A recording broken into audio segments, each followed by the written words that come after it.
सोनू का बचपन से सपना था कि वह एक बड़ा इंजीनियर बने, लेकिन उसका सपना साकार नहीं हुआ। सोनू अपने परिवार के साथ एक शहर में रहा करता था। सोनू की मां निर्मला फुटपाथ पर अपने मेथी के पराठे बेचा करती थी, लेकिन वो गरीब थी, इसलिए उसके पराठे कोई नहीं खाता था।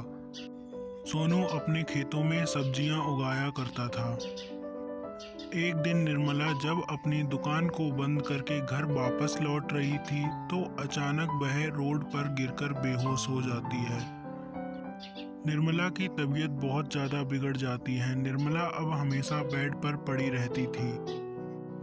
एक दिन अचानक सुबह को निर्मला की मृत्यु हो जाती है। अब सोनू बहुत ज़्यादा दुखी हो गया था, क्योंकि उसकी माँ थोड़ा बहुत खर्चा कर दिया करती थी। इधर अचानक बहुत ज़्यादा काले बादल आ जाते हैं और सोनू के खेतों को बर्बाद कर कर चले जाते हैं। बारिश होने के कारण सोनू की फसल बर्बाद हो जाती है। सोनू उदास मन से चुपचाप घर वापस आ जाता है।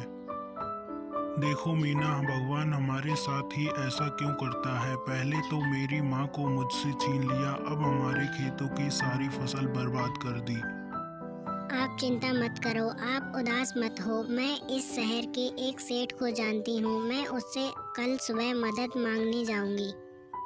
उस रात मीना ने सबके लिए छोले चावल बनाए थे, जो सबको बहुत ज़्यादा पसंद आए। और उसके छोटे लड़के ने कहा, माँ आप बाजार में एक स्टॉल खोल लो।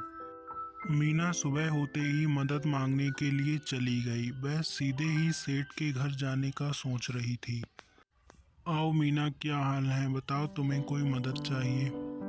हाँ सेठ जी, मुझे आपसे कुछ थोड़े से पैसे उधार चाहिए। आप अगर मुझे पैसे उधार दे दें तो मैं कुछ अपना काम शुरू कर लूँ। मीना, मैं तुम्हें पैसे तो दे दूंगा, लेकिन तुम्हें मेरे पैसे जल्दी ही वापस कर देने होंगे।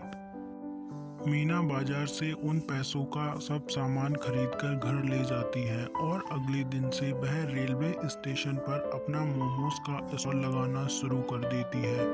उसके मोमोज के स्टॉल पर स्टेशन पर बहुत ज़्यादा ग्राहक आने लगे थे। मीना अब अपना रोज स्टॉल लगाया करती थी और अपने स्टेशन पर मोमोज बेचा करती थी। उसकी बहुत ज़्यादा आमदनी